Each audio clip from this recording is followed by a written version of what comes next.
Елестетіңізші, адамдардың басым бөлігі күніне 6 песодан, шамамен 1 ақш долларынан аз қаржымен өмір сүретін елде тұруда. Мұнда қарапайым ғана ағаштан жасалған мотоцикл байлықтың белгісі болып саналады. Электр қуаты сирек кездесетін артықшылық. Ал интернет тек қол жетпес арман. Бұл әлемдегі ең кедей елдердің бірі. Конго Демократиялық Республикасы. Мұнда өмір бітпес күрес.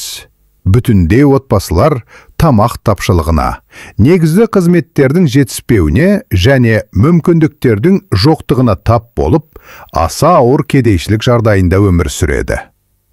Жағдай соншалықты ауыр, бұл ел жер бетіндегі ең бақытсыз мемлекет деп аталған. Бүгінгі бейнебаянда сіз әлемдегі ең қиын аймақтардың бірін және барлық қиындықтарға төтеп беріп жүрген халықтың күресін көресіз. Конго атауын иеленген екі елдің болуы тарихи және отарлық кезеңдерге байланысты. Екеуі де атауын ежелгі Конго патшалығынан алған. Ол қазіргі аймақтың бір бөлігін қамтыған қуатты африкалық мемлекет еді. Отарлау кезеңінде Франция Конго-Бразавильді иеленсе, Бельгия Конго-Киншасаны басқарды. Ол кезде Киншаса Бельгиялық Конго деп аталды. Франция өз жерін француз экваторлық Африкасына қосты. Ал Бельгия Конгоны ең табысты отары ретінде басқарды. 1960 жылы екеуі тәуелсіздік алған соң атауларын сақтап қалды. Айырмашылық үшін оларды астаналарының атымен атай бастады. Конго-Бразавиль көлемі шағын тұрақты мемлекетке айналды.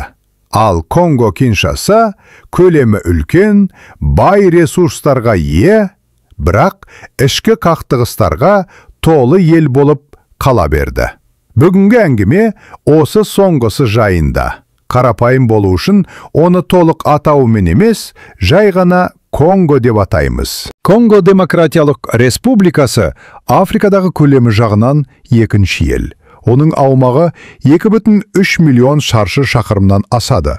Бұл Батыс Еуропаның жалпы аумағынан да үлкен. Ел 9 мемлекетпен шектеседі. Оның ішінде Уганда, Руанда, Ангола және Орталық Африка Республикасы бар. Географиялық әртүрлілігі таңғалдырады. Қалың тропикалық ормандар, кең жазық саванналар, қар жамылған таулар және алып өзендер. Африкадағы екінші ең ірі өзен Конго өзені елді кесіп өтіп, басты көлік жолы болып саналады. Өйткені көптеген жолдармен жүру мүмкін емес. Алайда табиғи байлығына қарамастан, халықтың басым бөлігі негізгі қызметтерге қол жеткізе алмай, ауыр кедейшілікте өмір сүреді. Ентең 100 миллионнан астам тұрғыны бар Конго, Африкадағы халқы ең көп елдердің бірі. Халықтың басым бөлігі кедейлікте өмір сүреді, әсіресе ауылдық жерлерде. Конголықтардың шамамен 70% күніне $1 аз табыс табады, ал көбісі тек күнкөріс егіншілік арқылы ғана азық алады. Угуна елде туу көрсеткіші әлемдегі ең жоғары деңгейлердің бірі, бірақ өмір сүру ұзақтығы өте төмен, шамамен 60 жыл. Күнделікті қиындықтарға санитарияның жоқтығы, қатты тамақ тапшылығы және халықтың көп бөлігі үшін іс жүзінде жоқ медициналық жүйе жатады. Конгода көзге ерекше түсетін қызық әр таңғаларлық нәрсе ағаштан жасалған мотоциклдер. Бұл тапқыр көліктер чукуду деп аталады. Толықтай ағаштан жасалады және 300 килограмға дейінгі ауыр жүкті тасуға арналған. Ешқандай моторсыз, олар кек адам күшінің көмегімен қозғалады. Бұл саудагерлер мен шаруалар үшін арзан әр таптырмас көлік. Гома сияқты қалаларда жұмысшылардың ауыр жүк тиеп, төбеден төмен жылдамдықпен түсіп келе жатқанын жиі көруге болады. жергілікті ағаштан және қайта пайдаланылған дөңгелектерден жасалған бұл мотоциклдер конголықтардың тапқырлығы мен төзімділігінің символы. Олар тек көлік құралы ғана емес, тіпті жылдамдық жарыстары да ұйымдастырылады.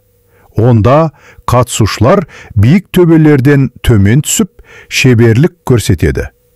Тәуекелге толы жарыстар, бұл шараға мыңдаған адам жиналады және ол жергілікті дәстүрге айналған. Жеңімпаздарға ақша, чукудуларын, ағаш мотоциклдерін жақсартуға арналған материалдар немесе тіпті жаңа ағаш көліктер сыйға тартылады. Бұл сыйлықтар осы бірегей көлік түріне деген мақтанышты арттыра түседі. Чукудуларды жасау үдерісі толықтай қолдан жасалатын, шеберлік пен дәлдікті талап ететін күрделі жұмыс. Олардың ауыр жүкті көтере алу үшін әр бөлшегі мұқият ойластырылып, тапсырыс бойынша жасалады. Дұрыс күтім жасалған жағдайда мұндай көліктер бірнеше жылға дейін қызмет етеді.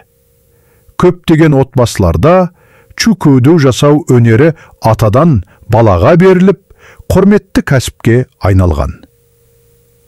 Сырт көзге қарапайым көрінгенімен, бұл көліктер төзімділіктің, қажырлы еңбектің және аймақтың қиындықтарына бейімделудің символы. Көптеген адамдар үшін чукудуға ие болу. Бұл бір жағынан сән салтанат, екінші жағынан отбасының нәпақасын қамтамасыз етудің кепілі. Конгоның көптеген өңірлерінде электр қуаты, ауыз су және қарапайым санитарлық жағдай нағыз байлық саналады. Халықтың шамамен 80%-ында электр жарығы мүлдем жоқ. Олар түнде толық қараңғылықта өмір сүреді. Елдің астанасы әрі Африкадағы ең ірі мегаполистердің бірі, Киншасада жарық жиі еді.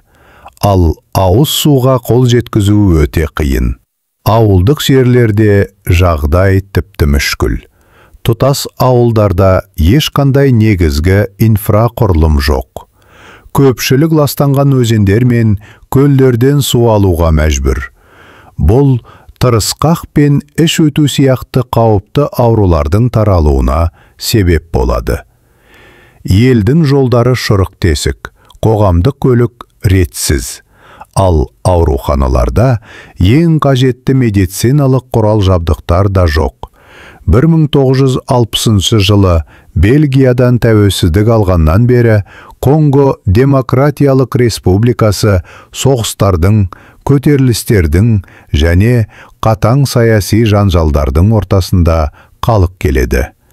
1998-2003 жылдардағы екінші Конго соғысы, екінші дүниежүзілік соғыстан кейінгі ең қанды қақтығыс ретінде белгілі.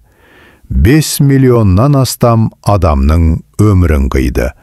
Қақтығыс аяқталғанына қарамастан, ел әлі де тұрақсыздық құрсауында. Конго өздерінің жұқпалы әуенімен бүкіл Африканы баурап алды.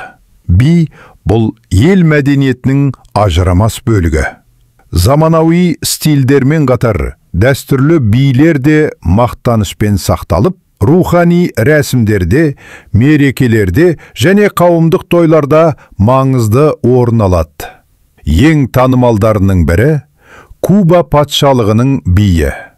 Бұл көне империя қазіргі Конго Демократиялық Республикасының аумағында орналасқан еді. Би ерекше сәнделген бетперделер мен бай өрнекті киімдер арқылы ата-баба мен қауым арасындағы байланысты бейнелейді.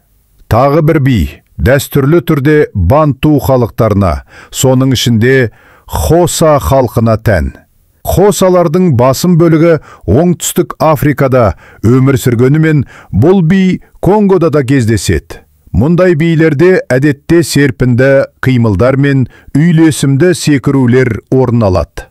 Ал оларда барабан үнімен халық әндері сүйемелдейді. Бұл халықтың бірегей болмысын тойлаудың бір түрі. Конго тек кедейшілікпен ғана танымал емес. Бұл ел Африкадағы ең керемет әрі жабайы табиғаты сақталған өңірлердің бірі.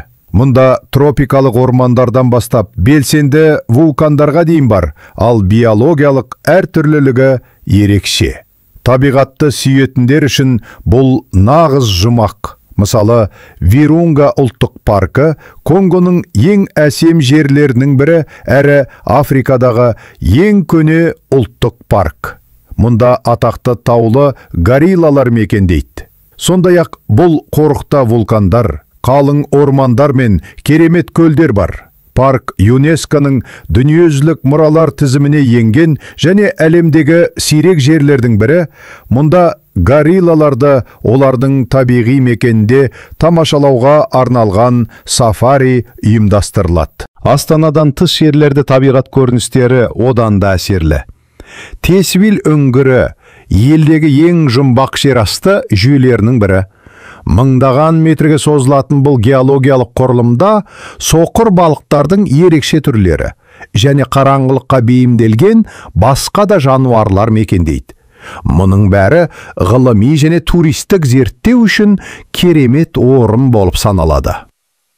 Ішкі су аймақтарына қарай бет алсақ, Киву көлінің қақ ортасында орналасқан Иджи аралын көреміз.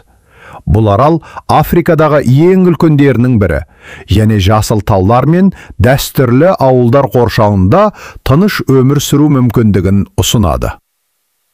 Соңында айта кетерлік жайт, Конгоның жағалау сызығы небәрі 37 шақырым болса да, Атлант мұхитының жағасында жасырынған нағыз жұмаққа ие. Орталық Конго провинциясында орналасқан Муанда қаласы елдегі басты жағажайлық демалыс орны.